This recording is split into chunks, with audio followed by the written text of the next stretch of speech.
Y como nuestro invitado principal hoy día, vamos a conversar con Arnoldo Canales. Arnoldo Canales es el secretario ejecutivo de una fundación, la Fundación Liderazgo Chile, que busca, incluso tiene ya un proyecto presentado en el Parlamento, que ahí está dormido durante un tiempo, pero está presentado, de crear no solamente la cátedra, sino que además introducir el tema de educación emocional en Chile y particularmente desde los colegios. Y, ojo, hemos estado viendo últimamente situaciones emocionales bien ásperas. Un hombre en motocicleta que se las da con golpear a un automóvil.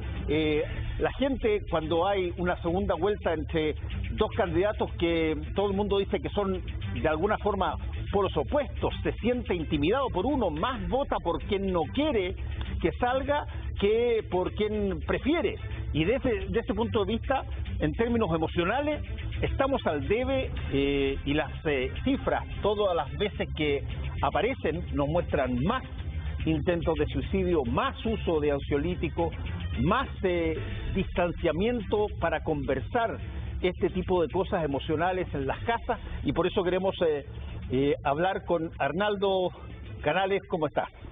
¿Cómo estás, Arnoldo? Muchas gracias. Bien, Fernando, gracias por la invitación y bueno, y el espacio tremendo que nos está dando CNN y obviamente Última Mirada en visibilizar el tema que acabas de mencionar, una temática que hoy día en Chile se menciona, pero siempre la salud mental, siempre el tema del conflicto, de la violencia, queda como un buen titular y seguimos para adelante y no ponemos atajo a un tema que creemos podemos solucionar incorporando, como tú decías, la educación emocional. Ahora, déjame despejar al tiro, preguntándotelo de entrada, ¿cómo distingues tú en el ámbito de esta educación emocional que trabaja con justamente ese tipo de elementos de la personalidad de las personas, cómo distingues, y te lo pongo directamente, al charlatán de el profesional que estudia, que sabe, que trabaja esto en términos, llamémoslo, científicos, si quieres? Bueno, primero, la educación emocional tiene dos vertientes y quiero separarlas como tú dices. Primero, lo que es salud mental. La salud mental está abordada desde los psicólogos, los psiquiatras que trabajan la enfermedad. Es decir, cuando el niño vive un proceso, sale de adulto, es un joven adulto y llega con alguna enfermedad asociada a depresión, estrés, ansiedad, lo recibe un profesional que estudió psicología clínica y lo atiende. Y le hace todo un diagnóstico, le hace psicoterapia y ayuda de alguna manera a aplacar todo lo que está viviendo respecto a su propia salud mental. Lo que hace la educación emocional es anticiparse a la enfermedad. Y ahí toco un tema que obviamente tú también mencionas porque efectivamente dice, pero ¿cómo un profesor, un orientador, una persona que no es profesional de la salud mental va a meterse en el ámbito emocional? Porque la educación emocional no es ingeniería nuclear, no, tu mundo emocional, por ejemplo, Fernando, es tan rico y tú quizás te regulas, verbalizas tus emociones, la valías con tu hijo, la aceptas, la legitimas. Y eso, desde tu constructo social, lo incorporas como ente modelador también de los más cercanos, con tu relación de pareja, con tus compañeros de trabajo, con tu hijo, etcétera. Entonces, la educación emocional no tiene propiedad intelectual, es decir, cualquier persona podría perfectamente a través de ente modelador regular este mundo emocional y tú has hablado, por ejemplo, con Juan Casasú, Amanda Cefe, sí. El clima emocional, por ejemplo, en el aula se manifiesta yo primero como la persona que generó un comportamiento y una conducta para replicar en otro. Es decir, yo no puedo enseñar lo que no tengo. Por lo tanto, ahí viene esta gran diferencia con respecto a lo que es el mundo de la salud mental como desde la enfermedad y lo que hacemos en educación emocional, que como te decía, es finalmente anticiparnos a la enfermedad que hoy día, bueno, números tenemos de sobra. Sí, te preguntaba lo de la diferencia entre, llamémoslo así,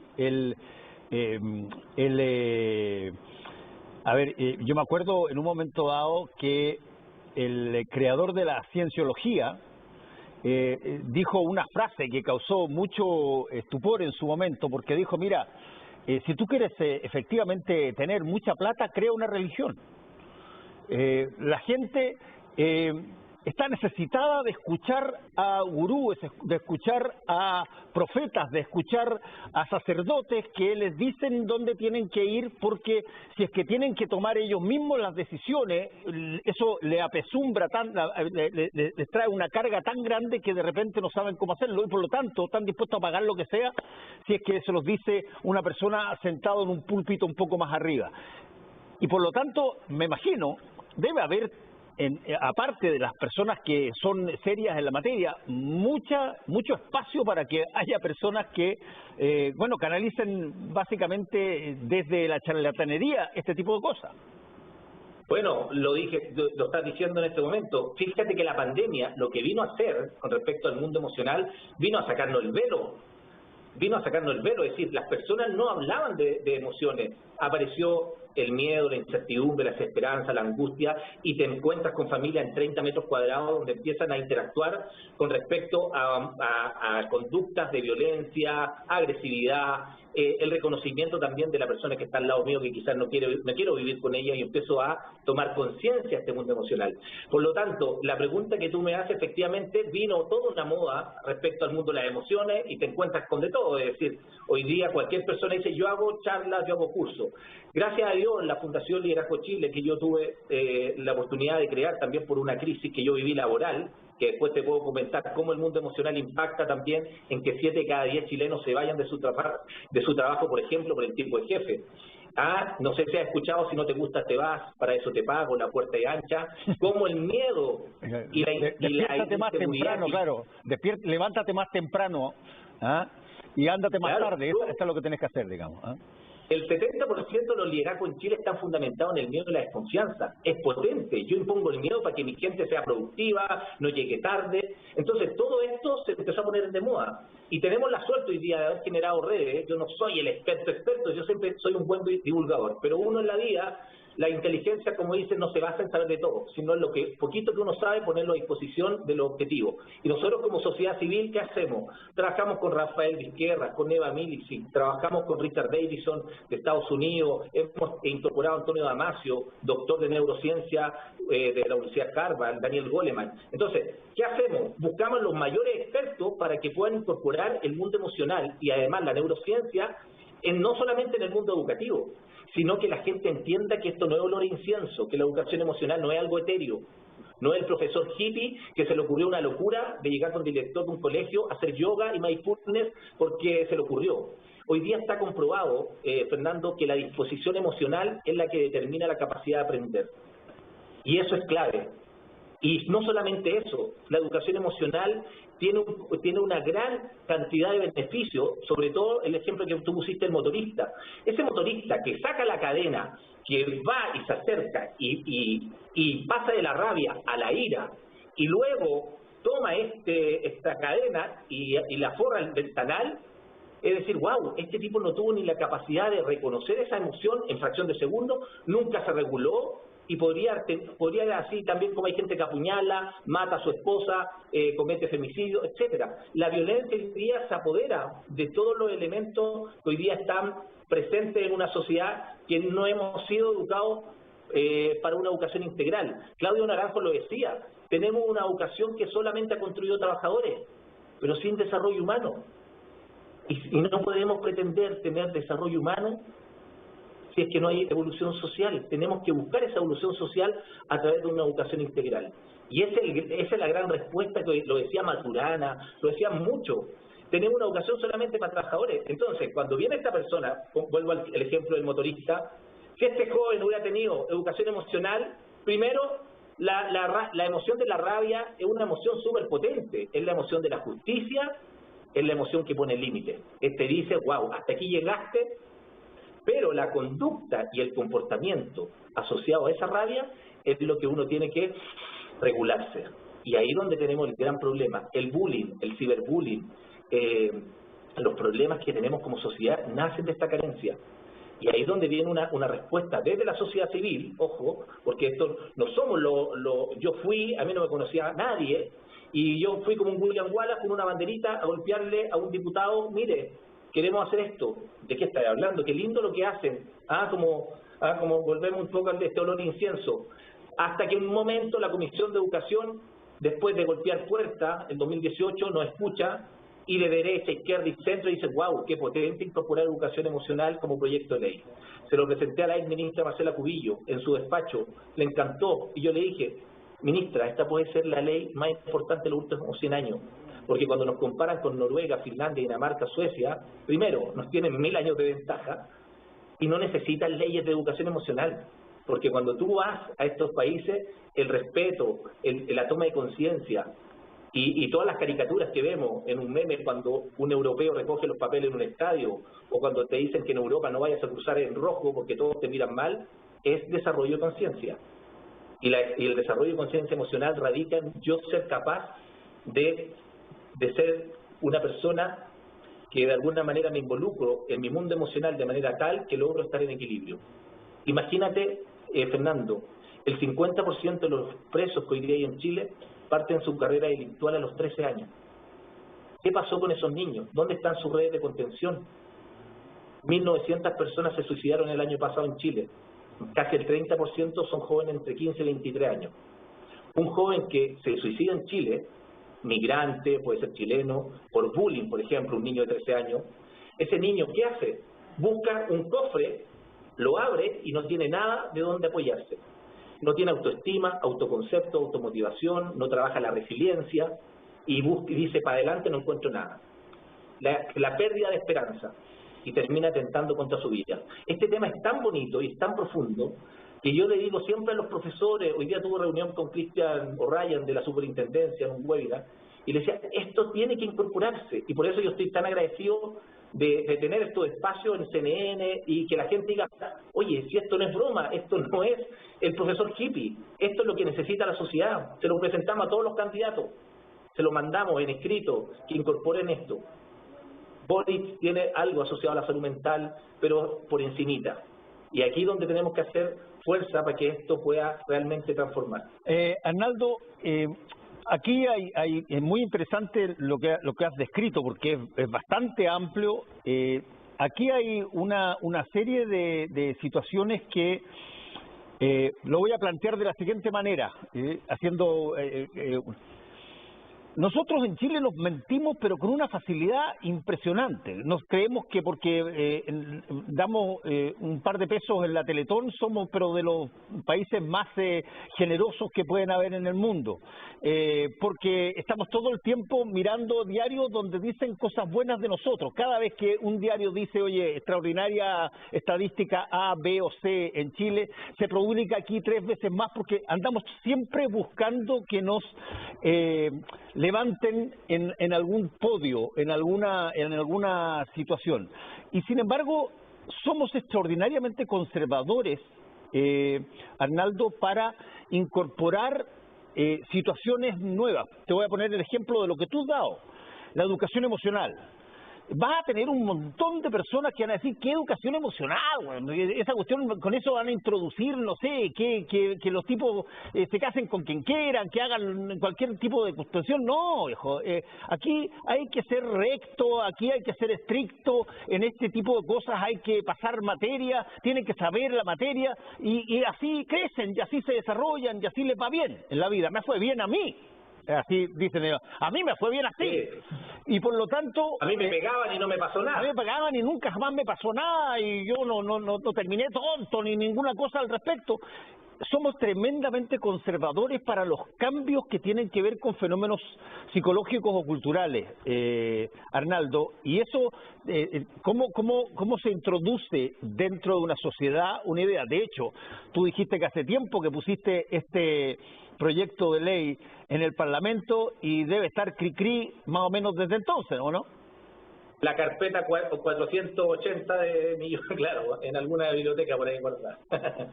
Por eso, entonces, ¿cómo a un país que es conservador para hacer las cosas, cuando tú cambias una cosa, cuando tú hablas, de pronto empiezas a hablar en dos géneros, amigos y amigas, de repente tú tienes una parte de la audiencia que dice, ¿qué te creí, weón?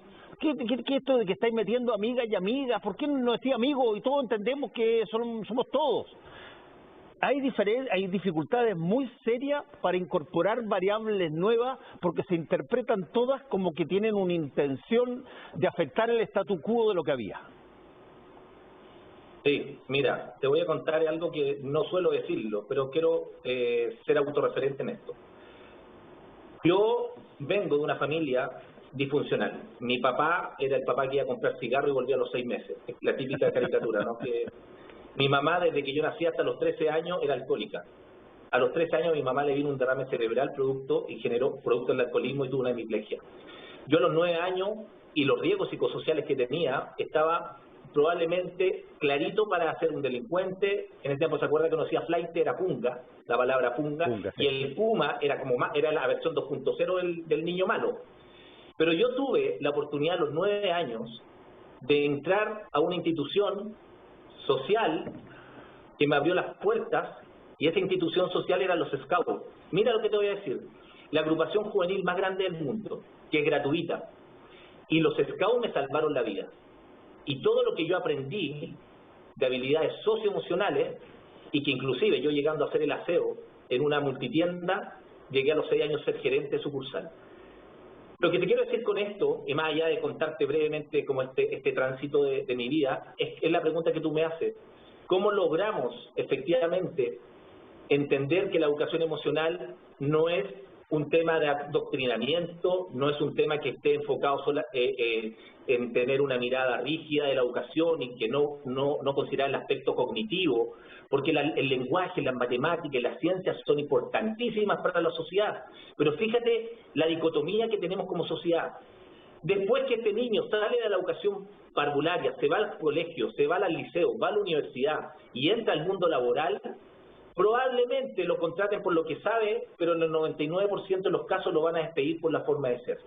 Y tristemente, además, las empresas, las organizaciones, los líderes, los empresarios, gastan recursos todos los meses y todos los años en capacitar a sus equipos de trabajo en lo que se llaman habilidades blandas.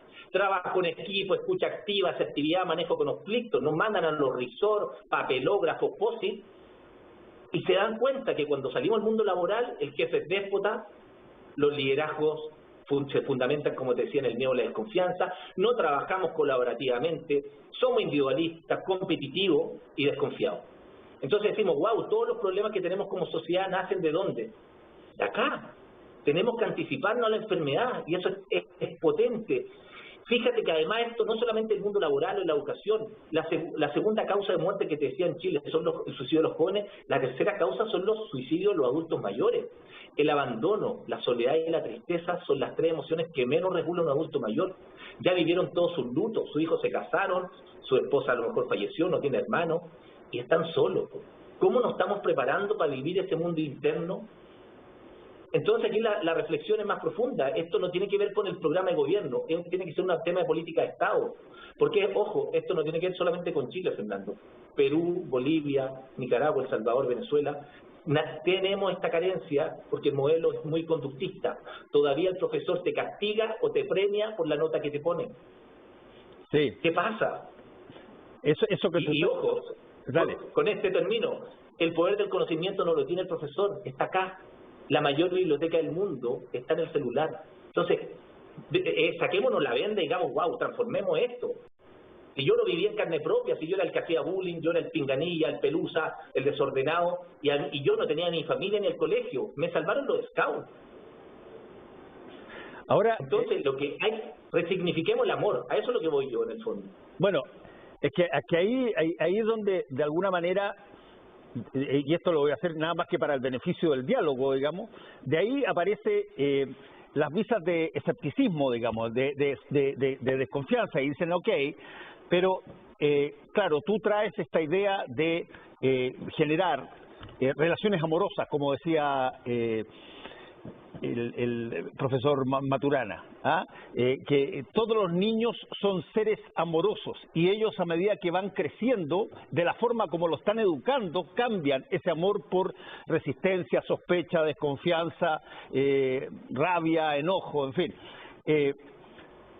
¿Cómo se enseña una cosa así sin que, vuelvo a la primera pregunta que te hice, Arnaldo, sin que esto adquiera características, si tú quieres, de, no sé, de tener a la Pilar Sordo de cabecera, digamos, siempre.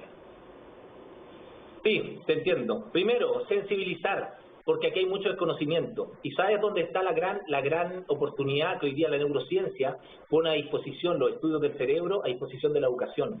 Porque cuando tú hablas, por ejemplo, con un profesor, que me tocó una vez hablar de la amígdala cerebral, y un profesor me levantó la mano y me dijo, Arnaldo, a mí me operaron de amígdala, ¿de qué me estás hablando?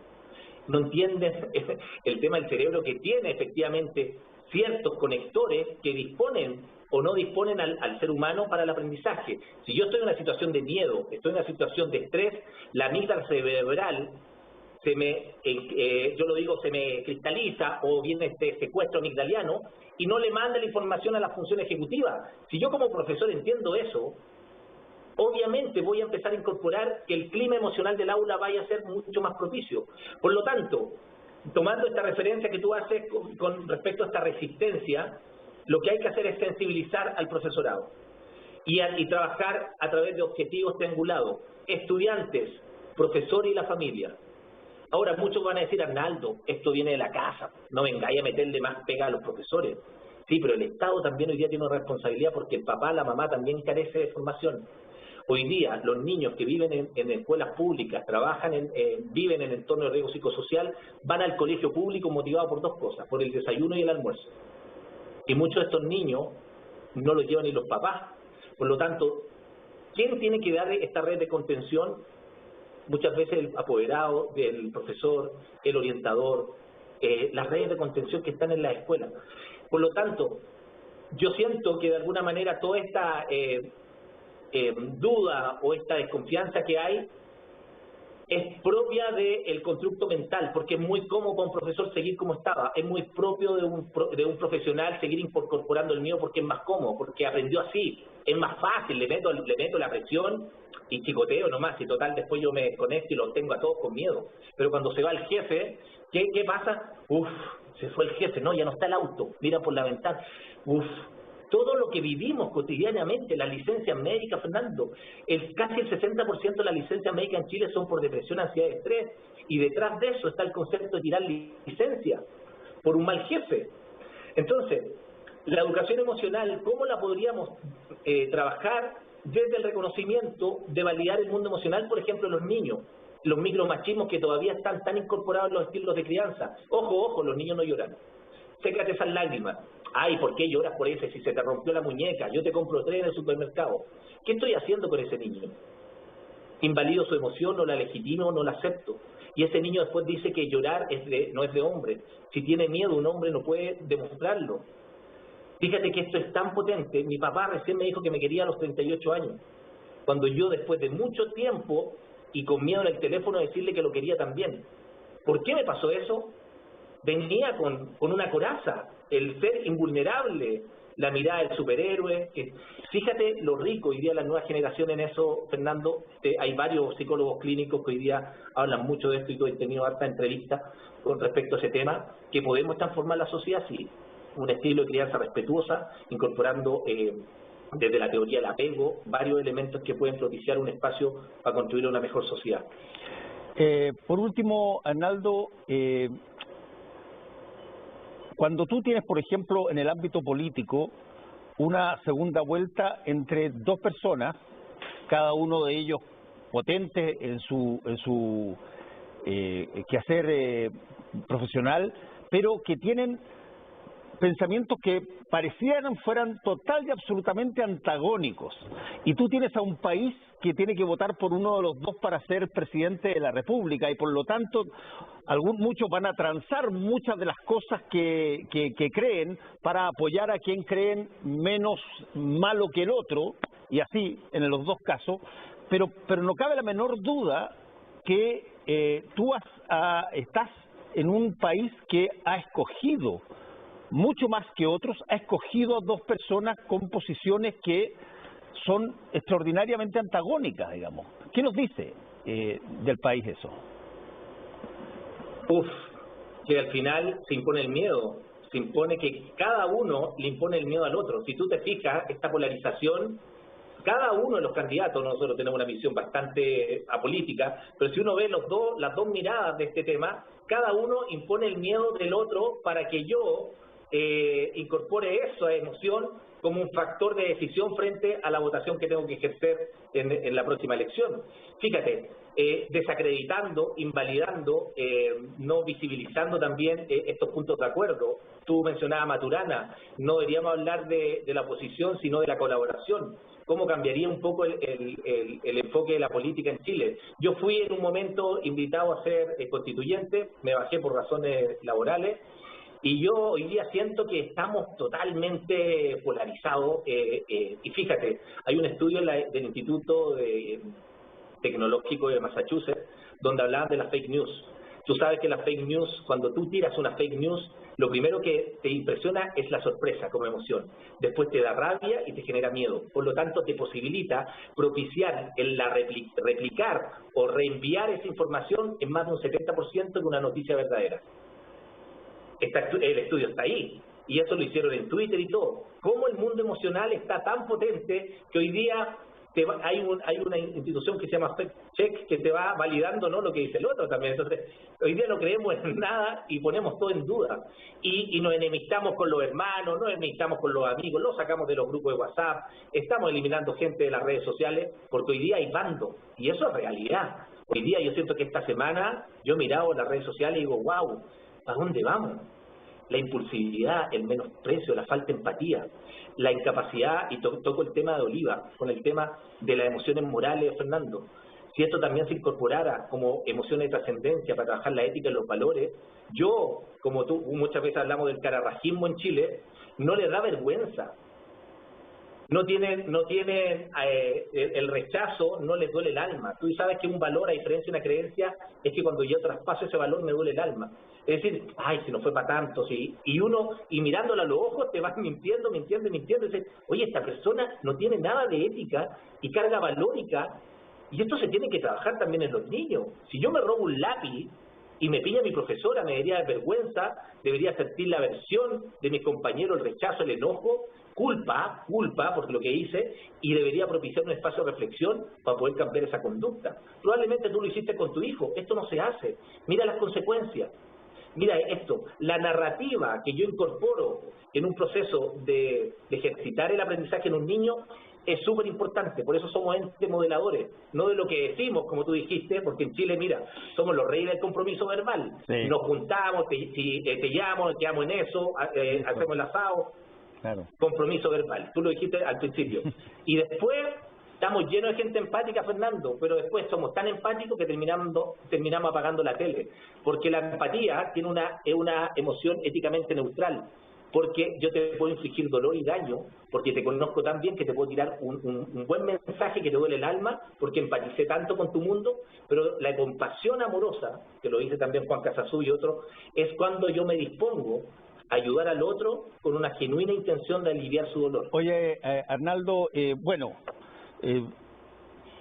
¿cómo las personas que nos están viendo pueden acceder a saber más de esto? ¿Tienen ustedes un sitio web ahí con toda la información? Sí, bueno, muchas gracias por dar esta ventanita. Tenemos en Flitch.org, la Fundación Liderazgo Chile, tenemos programas gratuitos, tenemos un diplomado que vale $230, $180,000 pesos, con los mejores profesionales en educación que hay en Hispanoamérica, y no lo digo por modestia aparte, sino porque lo buscamos, porque es un trabajo social. Y además estamos haciendo alianzas gratuitas con municipalidades para capacitar a los funcionarios, a los trabajadores, escuela para padres, que el papá se capacite. Oye, a mí me tienen que enseñar de esto, si yo no sé, tengo la impulsividad acá y le pego a mi hijo. ¿Cómo lo hago? Trabajar con los niños, primera infancia, los jóvenes. Nosotros tenemos un programa con los freestylers, los que hacen batallas de gallo, sí, para que los jóvenes verbalicen esta emoción contenida a través de la música. Bueno, muchas cosas. Okay, todo eso está en Flitch.cl, ¿no? .org, claro, .org. Ahí está. Y las redes sociales, Instagram, siempre estamos subiendo cosas, así que agradecido, Fernando, muchas gracias a ti. Y CNN no haya abierto el espacio, así que feliz de hablar en otra oportunidad también en la radio. Muchas gracias, Arnaldo, que te vaya bien. Chao. Listo, un abrazo, que estés bien. Chao. Chao, chao.